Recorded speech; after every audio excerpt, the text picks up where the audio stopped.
분야는 아닌데 이제 20세기 중반 때 이제 처음 이런 분파가 생겨난 거예요. 그런데 이제 과학에도 당연히 철학이 있는데 그럼 과학 철학은 뭐냐?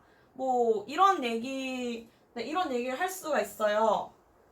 네, 그런데 이제 과학 철학에서는 그래서 어떤 질문을 다루는지 보면은 약간 이게 이해가 가실 거예요. 네, 일단은 과학 철학에서는 과학의 정의를 내리는 거죠. 과학은 무엇인가?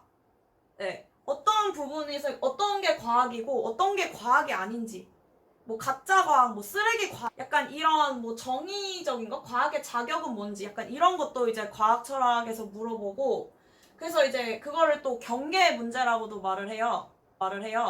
네, 그래서 딱 그 경계선이 어디냐, 어디서부터 과학이고, 그래서 또 이것에 대해서도 뭐 다중우주론 같은 경우는 뭐 창조 과학이나 뭐 이런 것들도 과학으로 봐야 하는지 아닌지 뭐 이런 것에 대해서 약간 논란이 있는 것이고, 어쨌든 과학 철학에서는 이런 것에 대해서 이제 질문을 해요. 그리고 이제 또 다루는 것은 뭐 과학의 궁극적인 또 목표가 무엇인가 이런 것을 이제 좀 다루는데, 이제 근대 시절부터 사실 이제 철학적인 생각을 이제 많이 했어요, 과학자들도.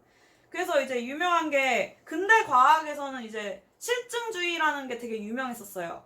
그래서 이제 실증주의는 이제 뭐냐? 그냥 좀 쉽게 말하자면은 모든 것은 이 세계는 다 과학으로 증명이 된다. 약간 이런 식으로 이해하는 게 실증주의고, 그 다음에 이 과학으로 증명된 것이 진리다. 이런 식으로 얘기를 하고, 그런 식으로 이제 어떻게 보면 뭐 과학이 최고다. 뭐 이런 식으로 생각을 했어요. 그래서 뭐 이것에 대해서 대표하는 사람은 이제 그 꽁트라는 사람이 있어요.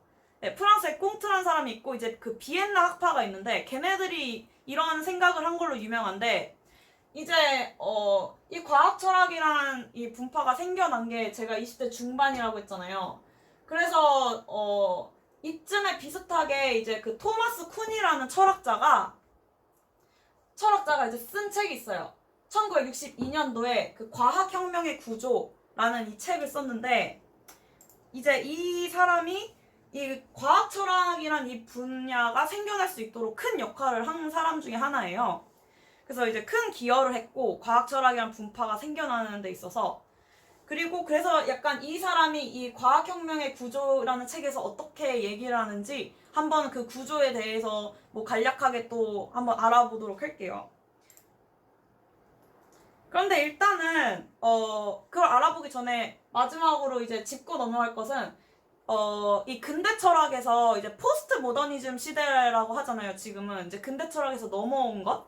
그래서 그것의 흐름이 어떻게 바뀌었는지도 좀 살펴봐야 되는데, 원래 이제 실증주의는 과학으로 이제 증명된 것은 진리고, 과학이 증명이 이제 이제 진리를 향해 간다, 뭐 이런 식으로 생각을 했다면, 무언가 이제 토마스 쿤은 사실 그런 건 아니다 이러면서 좀 상대주의적으로 간 거예요.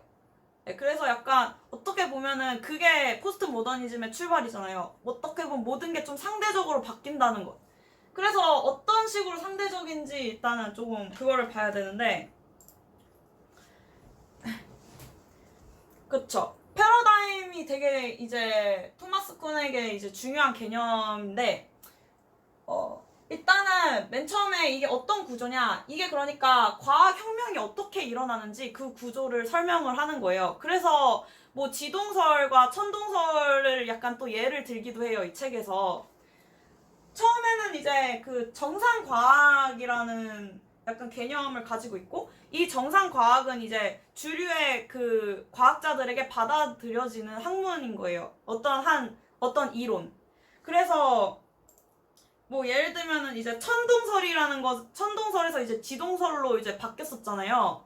그런 것들이 뭔가 지구를 세상에 이제 우주의 중심을 봤다가 태양이 중심이다 이런 식으로 그 바뀌어진 것을 예로 들자면, 뭔가 지구가 중심이었다는 그 이론이 원래는 이제 정상 과학의 이론이었고, 네, 그렇죠. 지구가 중심이었다가 이제 그런 패러다임과 그 세계관 속에 있다가 이게 이렇게 바뀌어서 한 바퀴 이렇게 도는 거예요. 과학혁명이 와서 다시 한번 이제 네, 지동설이 정상과학으로 바뀌는 것.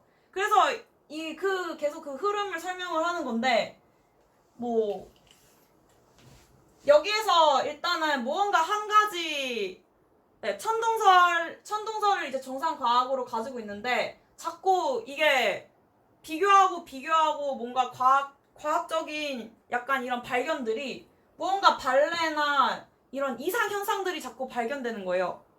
이것은 매치가 안 되는데? 이것은 이 이론에 매치가 안 되는데 왜 이러지? 자꾸 이러면서 뭔가 이런 이상 현상들이 자꾸 누적이 된대요. 네, 누적이 돼가지고 과연 천동설이 진짜 맞는 건지 이제 이러면서 위기가 찾아오는 거예요. 네, 위기가 자꾸 찾아오고 그러다가 이제 뭔가 새로운 이제